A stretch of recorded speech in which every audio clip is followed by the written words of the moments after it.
demonstrate how to change out the O-ring on the top plate of your Aqualuxe housing.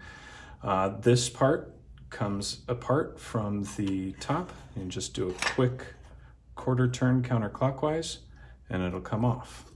So you can replace the O-ring, and then once it's back on, I find it easier to hold this upside or hold it right side up because the cover plate needs to catch on to this part right here.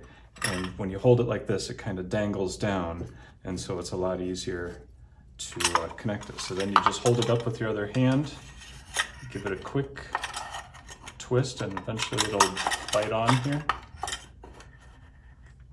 There we go. And now it's back on.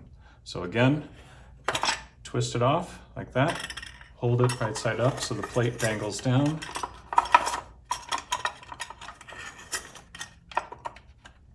And now it's attached again.